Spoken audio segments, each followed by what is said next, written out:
女人故意在晚会上摔倒，吸引众人的注意。果然，一个富豪见状，立刻伸出手想要搀扶，女人的目的便也达到了。因为摔倒时，弗瑞达的一只鞋跟不慎折断，富豪见状，直接低下身子帮助她将另外一个鞋跟也掰了下来。所有富豪还询问了弗瑞达的伤势。一旁的闺蜜杰斯见状，直接佩服得五体投地。为了纪念弗瑞达这一高光时刻，闺蜜立刻为了拍照留念。毕竟这个富豪可是圈里有名的单身贵族，关键还有点小帅。刚才的绅士举动也说明了他的为人也十分有涵养。富豪为了照顾弗瑞达的情绪，主动将她和闺蜜介绍给了圈里人认识。在富豪的千招搭线下，弗瑞达渐渐融入进来，也没人去关注刚刚她摔倒的事情。弗瑞达和这些有钱人们一起喝酒吃饭后，富豪史莱特依依不舍地告知弗瑞达这里要去小岛居住几天，随后他便在朋友们的催促下离开了。两姐妹便看着意犹未尽的回忆起了这段奇妙的邂逅。突然史莱克匆匆地跑了回来，邀请了两人一同前往，希望帮着大款的两姐妹自然毫不犹豫地坐上了史莱特的私人飞机，一同前往了度假小岛。却不知已经踏入了有钱人的圈套之中。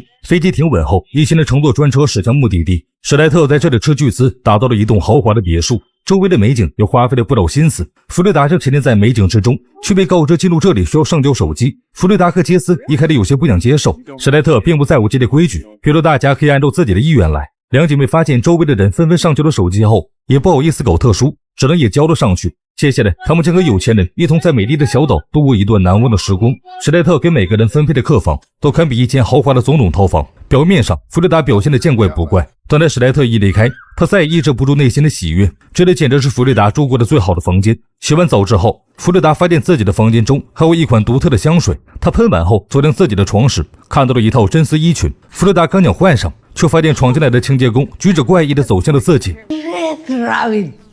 Huh? Red Rabbit. I'm sorry. What?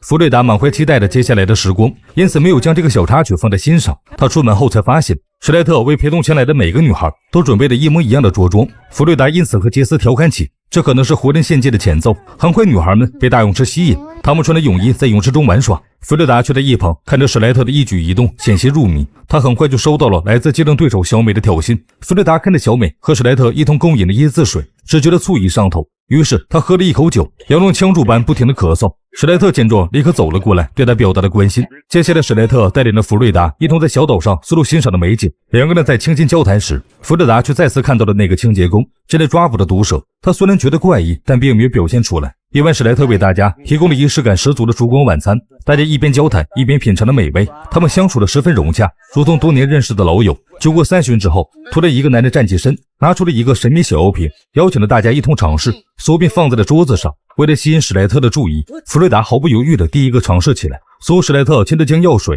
滴进了弗瑞达的嘴中，在他的带领下，其他的女孩们也纷纷进行了尝试。随后他们只觉得大脑异常的亢奋。等待弗瑞达疲惫地躺在床上时，突然意识到了不对劲的地方。她的白裙子刚才在吃饭时沾上了番茄酱，如今竟然整洁如新，显得十分诡异。尽管如此，弗瑞达就很快忘记了此事。接下来的每一天，弗瑞达都在和有钱人混在一起，白天在泳池附近游玩，晚上就在烛光晚餐过后喝下了蓝色药剂。接下来便开始醉生梦死的夜生活。弗瑞达和众人一同沉沦着，偶尔还和史莱特单独约会。他突然发现自己身上会莫名多一些伤口，在史莱特询问原因时，弗瑞达却丝毫没有印象。由于史莱特又接受心理治疗，便匆忙离开了。弗瑞达捡起了他的电子烟，准备第二天归还时，却发现自己的指甲盖中竟然充满了泥土。他只觉得恶心，没有来得及深思，便将泥土冲刷了干净。弗瑞达在归还了电子烟后，和史莱特的心理医生瑞奇再次打了个照面。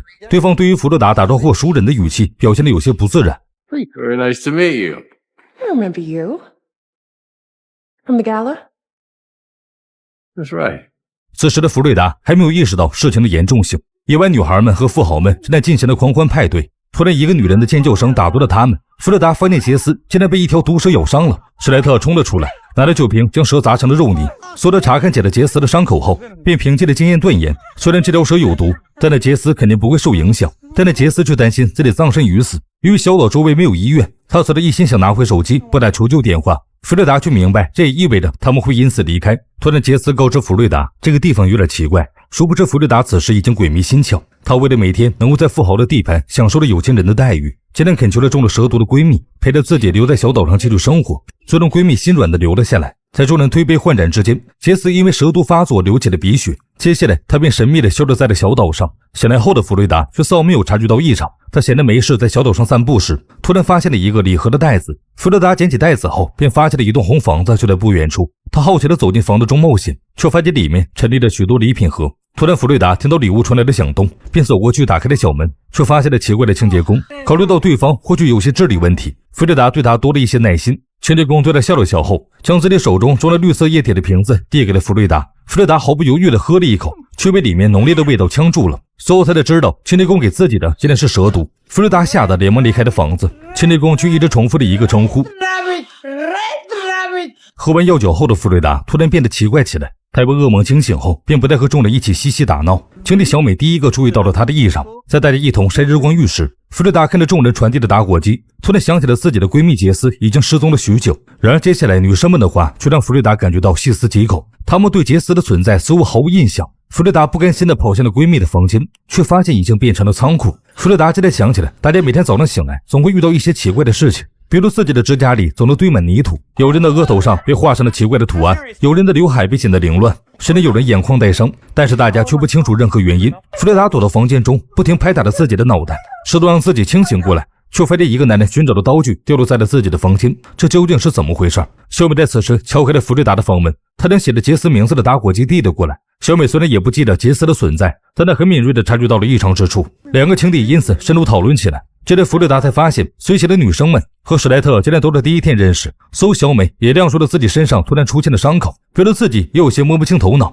虽然他们每天都奢靡的活着，但是小美隐约地察觉到自己本身似乎并不开心。两个女生突然意识到，看似美好的背后隐藏着巨大的阴谋。她们显然被史莱特用一种遗忘药剂控制，由于没有证据，她们也不能贸然报警。弗瑞达先带领着小美来到了之前自己去过的红房子，将蛇毒制成药酒递给了小美。弗瑞达表示自己就是喝了这个酒才清醒过来，所以小美便也不设防地喝了一口。为了唤醒其他的姐妹，小美便和弗瑞达以喝酒的名义哄骗着他们喝了下去。弗瑞达得知富豪们一同出海钓鱼后，便决定独自潜入史莱特的房间，将自己的手机偷出来报警。在此时，弗瑞达和小美在蛇毒的作用下流起了鼻血，他们开始回想起了更多遗忘的记忆。小美忍不住哭起来时，却发现富豪们赶了回来。小美为了帮助弗瑞达拖延时间，邀请了史莱特喝酒，不料对方坚持的回房间换衣服，小美只能尽可能的大声说话，提醒了弗瑞达。此时弗瑞达已经打开了锁着的柜子，他却被随的发现手机已经没了信号。由于听到了小美的声音，弗瑞达立刻决定将东西恢复原位，准备撤离，却在匆忙之间打翻了一个箱子，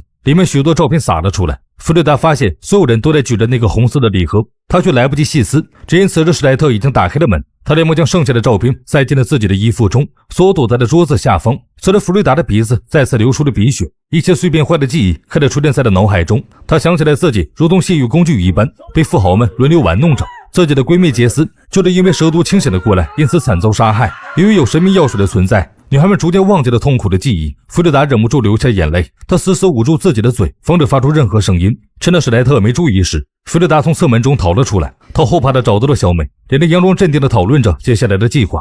即将到晚餐的时间，这也意味着狩猎游戏即将再次上演。弗瑞达和小美却只能继续配合地服演下去。为了避免露馅，两人只好上桌热舞烘托气氛，却不料其他两个女孩在此时突然蛇毒发作。女孩突然想起自己每天晚上都会被当作玩物一般对待，她愤怒地用利器狂屠了准备继续侵犯自己的人，一场厮杀就此展开。富豪们被他们日夜欺辱的女性反杀，场面一度陷入混乱之中。安保却在此时持枪出现，无情地将一个女孩射杀。弗瑞达快速地躲进了树林，却还得被安保追了上来。好在小美接着出现，救下了弗瑞达。小美趁机捡起手枪和弗瑞达分开行动。此时小帅还有些不明所以，他看着同伴们凶残的伤口，感觉到了前所未有的崩溃。